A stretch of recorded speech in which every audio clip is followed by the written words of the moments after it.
Hi, Watching Time. Today I want to present you something that maybe is a little peculiar and I don't think many of you know. Probably something that appeals to a niche of people that are into Russian watches and maybe came across this brand because this brand has been created by the guy owning one of most famous shop of Russian watches, of Vostok watches, which is Dmitry Buyalov. I would like also to make you another video about Russian watches in general, so you can see why I think Russian watches are a good place to start a collection from, or maybe even a nice niche of watches that it's worth exploring. But let's go and see what we have here today. There are two watches from Buyalov, and it's the model RR1, RadioRoom 1, and the model RR2. This is like the evolution of this other watch. Both of the watches are limited. I think of this model there are still quite few available, while this one I think that maybe is completely sold out. So I would like to make a very short video to show you what are the differences of this very interesting design.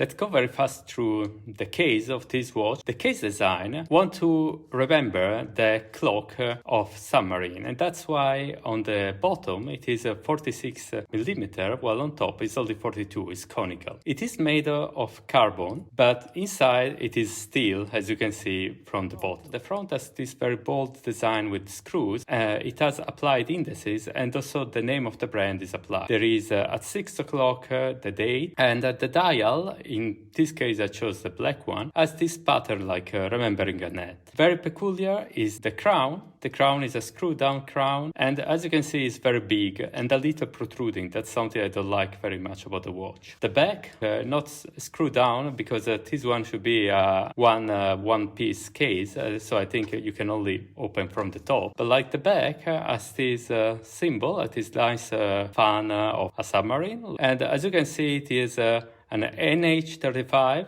It's a Russian watch, not with a Russian movement. That's very interesting. And it is carbon fiber, as we were saying, sapphire crystal, and 2 other meters water resist. Here we can see the number of the limited edition. It was available only on this plastic strap. As you can see, mine is a little dirty because I often use this watch to do work around the house. And you can see the name on top of the strap. So let's take a look to the new model, and then we will make a comparison between the two. And let's take a look to the new model. As you can see, it reminds a little the old model, but quite a lot has changed in fact. Now we have 2 crowns. The entire case is made of stainless steel. It is a little bigger to fit the super compressor design. It is 46.6 at bottom and go to 43.3 on top. It is still pretty thick. It is 16.5 millimeter, a little less thick, but we will see when we compare the two. Here we have a 44-hour sub-dial. We have a white glass fiber dial. We still have the hours at 6 o'clock. We still have applied indices, pretty similar to the old model, and we still have a similar design of the end. Here we have the second crown that moves the bezel. It is in a different color, matching the color of the bezel, and the color is also coming back in this little ring that goes all around the case. We still have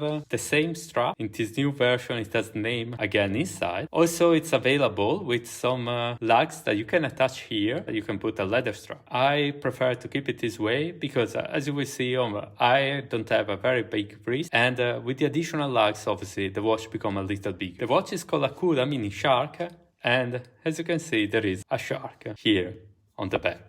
As you see, stainless steel sapphire. It has an Nh37, still a Japanese movement on a Russian watch. Buyalov RR02, still available in 500 pieces for each different color. Let's take first a look how they fit on my wrist, and then we will do a comparison. Here we have the Buyalov RR01 on my 16 centimeter wrist. It's like 6 inches pretty much. As you can see, thanks to let's say the integrated strap, it managed to fit in my wrist. It is 46 millimeter on the bottom, so in most of the Seiko Tuna are like this size. And as you can see, it certainly is a big watch, more fit for summer when you have short sleeves. There is this thing of the big crown. It can touch your hand, especially if you tend to keep the watch down on the bone here. But if you keep it like you are supposed to, can still manage to move your hand pretty well. Let's see the other one. Here you can see the RR02 on my wrist. This, as you can see, stays a little more flat because it's in fact 0.7 millimeter less than the other, and given the fact it's larger, especially on top. This looks less like a cone. As I was saying, I prefer the integrated strap. Even in this case, I think it looks a little worse because in the other case you had the matching color between carbon fiber and the black strap. I think it would look better with the extra lug, but I think it would be too big for my wrist. So let's take a closer look to the comparison of the two watches. So what I think of the two, which one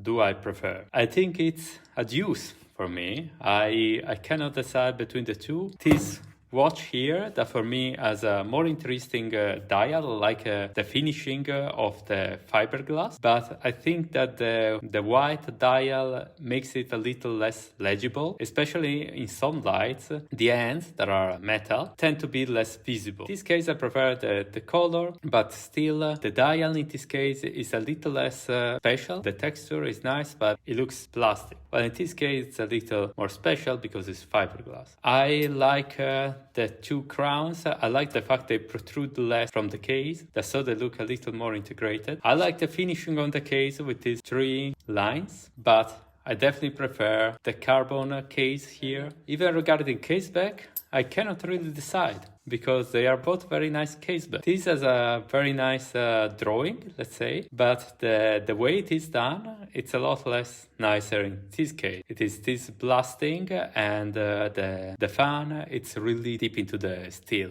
Regarding the movement, there are both Seiko movement, quite basic. There is the 24 hours sub-dial in this case. I don't really like that. It doesn't add much for me, but like I can see that if people really use it as an everyday watch, could be good to have it. I don't think in any case that this is an everyday watch, but if you compare them, the size, the old model definitely looks taller, even if we said like it's less than 1 millimeter, but like it looks taller because of the shape is much more conical. Regarding how they fit on my wrist, I think the old one fits a little better. It's not that different in 0.6 millimeter that there is in the length of the two, but I think the fact that like it's black on black, it seems to integrate better with the rest of the case. Let's take a look how they perform at night. Here are the watches at night. Perform pretty well, both of them. I don't see much difference between the two.